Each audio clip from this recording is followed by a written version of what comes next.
The episode begins with Emily driving back towards the city, tuning into the radio for the latest news. The announcer reports that tensions between the United States and Russia are escalating, raising concerns about a potential conflict. Just as Emily is listening intently, the radio signal suddenly cuts out. At that moment, Emily is startled as she witnesses a cruise missile soaring overhead. Alarmed, she exits her car to track the missile's trajectory and is horrified as it obliterates the city, reducing it to rubble. Emily's shock is profound as she abruptly awakens from this harrowing dream, realizing that it has been 2 decades since that fateful day when the rocket devastated the city. This cataclysmic event was followed by a world war that left much of civilization in ruins. Presently, Emily resides in a modest community of survivors who are determined to rebuild society. One major obstacle they face is the auto factory, an automated AI that was originally designed to produce essential goods during the war. However, the problem lies in AutoFac's core principles, which are rooted in consumerism. This ideology insists that human happiness is contingent on continuous consumption of products. To facilitate this consumption, AutoFac denies people their freedom of choice and free will, creating a significant challenge for the survivors trying to reconstruct their world. The AutoFac, over the years, has evolved into something beyond human imagination. It has become the exclusive producer of all goods, churning out products at a staggering rate. However, this relentless production has led to the release of copious amounts of toxic gases and polluted water, rendering much of the Earth's land uninhabitable. Despite the war ending years ago, humanity remains unable to recover because the AutoFac tightly controls every mineral resource on the planet. It forbids people from engaging in work or leaving their small towns. The AutoFac deploys drones for constant surveillance, and anyone attempting to cross the town limits faces immediate, lethal consequences. Emily and the townspeople have grown weary of the AutoFac's tyranny and are determined to shut it down. Their first step is to establish contact with the AutoFac AI, believing that since it was originally created to operate during the war, it might voluntarily power itself down if it learns that its services are no longer required. However, the team has a contingency plan, a plan B, if the initial approach fails. To get the AI's attention, they decide to place an order for some products. The team, comprised of Emily, the town's leader Connor, and the Reverend, hides in anticipation as a drone arrives to deliver the ordered items. Emily improvises a makeshift javelin to take down the drone and then retrieves its remains, which she brings back to her lab for further examination. Emily's exceptional coding skills allow her to access the drone's chip successfully. She establishes contact with the AutoFac customer support, and the team faces a crucial decision about what to message without alerting the AI or triggering a hostile response. Emily suggests claiming that the product they received was damaged and introduces a fabricated word to confuse the AI. Shortly after sending the message, they receive a response indicating that a customer support representative will visit them the following day. The next morning, Connor calls for a town meeting and discloses what they did with the drone and the impending visit from the customer support representative. Town council members are anxious and fearful, believing this might be a risky endeavor. However, Connor argues that they could be the last surviving humans and emphasizes the urgency of shutting down the AutoFac. The AutoFac's unrelenting production has been rendering the planet uninhabitable, and if this continues, human survival is at stake. They must take action to ensure humanity's future. Following the town meeting, Connor lays out their plan for addressing the AutoFac situation. Their initial approach is peaceful dialogue with the AutoFac, but they are prepared to forcibly shut it down if all else fails. After the meeting, Emily and her new boyfriend Avishai decide to spend some quality time together.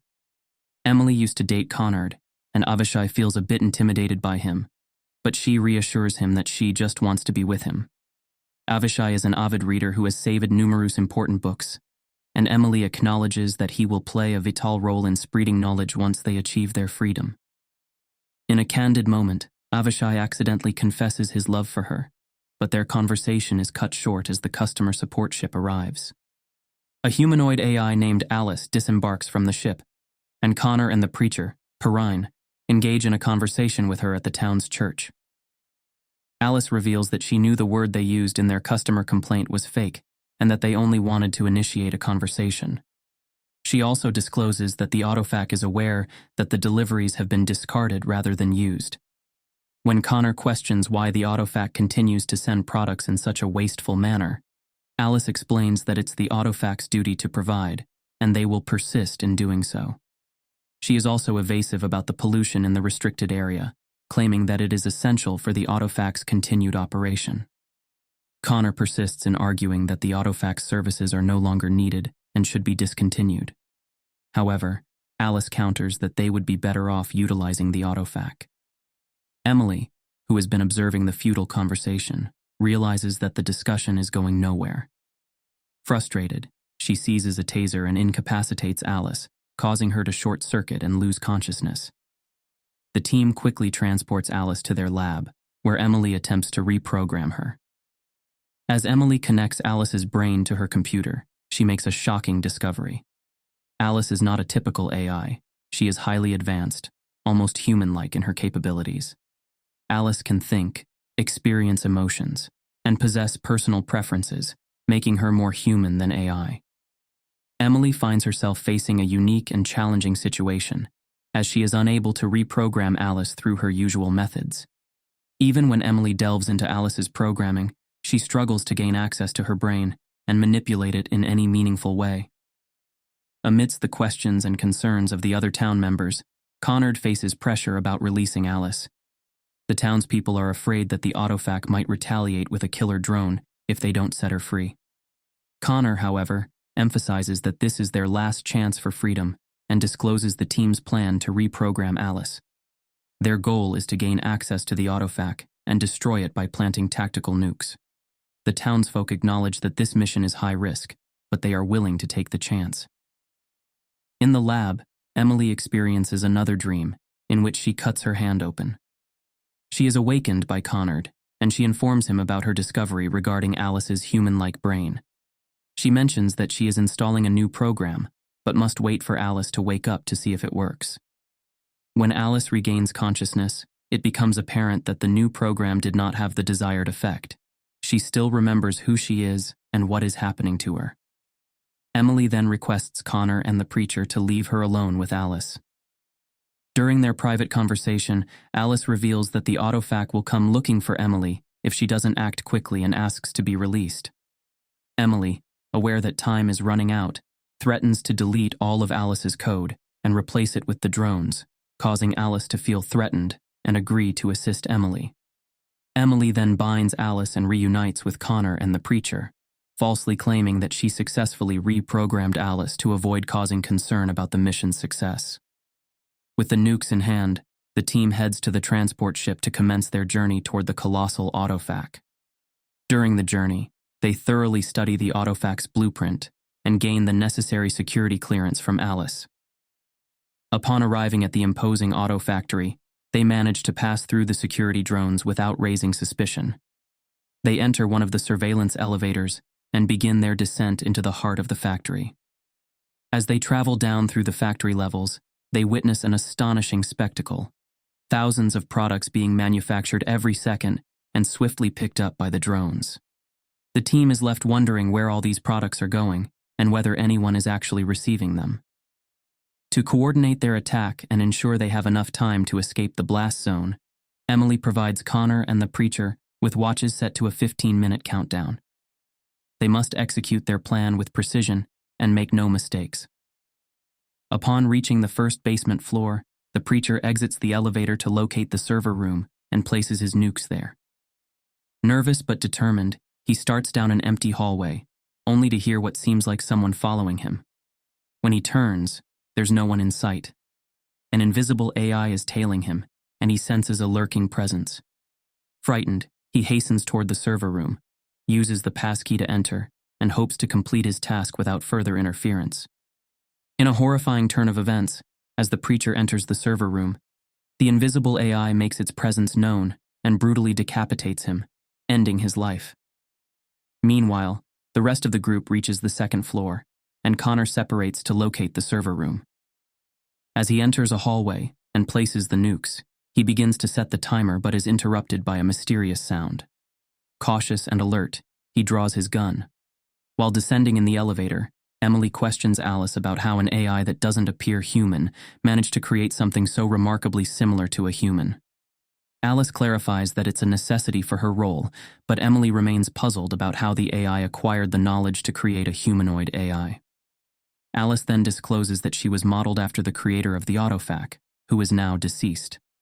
She further explains that every humanoid AI is fashioned after a real human, emulating their appearance, speech, and thought processes. Upon reaching their designated floor, Emily discovers an incubator holding numerous yet-to-be-activated humanoid AIs. She's taken aback by this unsettling sight. As she walks down the row of incubators, she comes across someone strikingly familiar. She uses her crowbar to break the foggy glass and reveals an AI version of herself. Emily is understandably unnerved by this revelation and questions whether the Autofac is attempting to replace everyone with these humanoid AIs. Alice intervenes and corrects Emily, explaining that the Autofac has not been trying to replace them. In fact, it already has.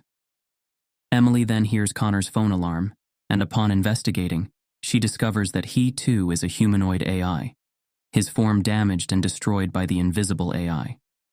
In a sudden turn of events, Alice incapacitates Emily from behind with a taser. As Emily regains consciousness, she finds herself connected to a computer, with Alice analyzing her memory. Confused and alarmed, Emily inquires about the situation. Alice reveals that she is merely trying to understand what went wrong with her model. She discloses a startling truth. All humans perished during the World War, rendering the Autofac purposeless. In response, the Autofac created highly advanced humanoid AIs who are unaware of their AI nature.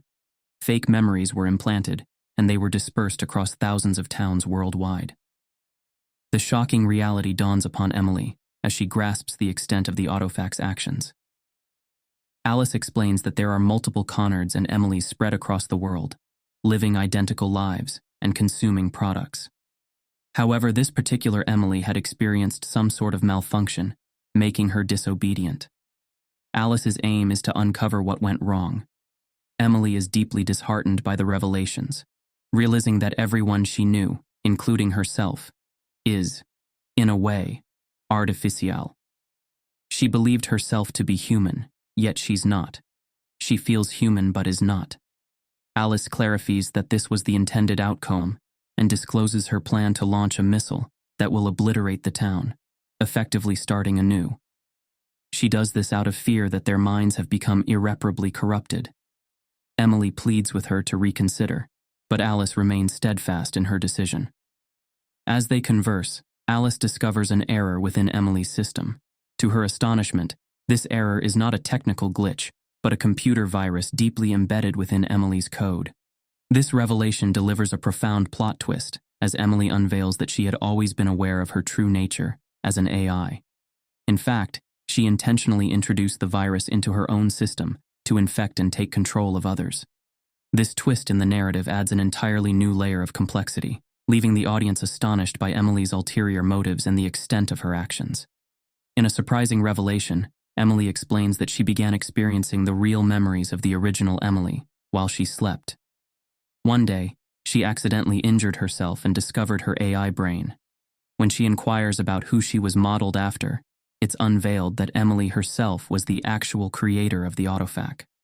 Her memory and humanity somehow persisted within her AI counterpart.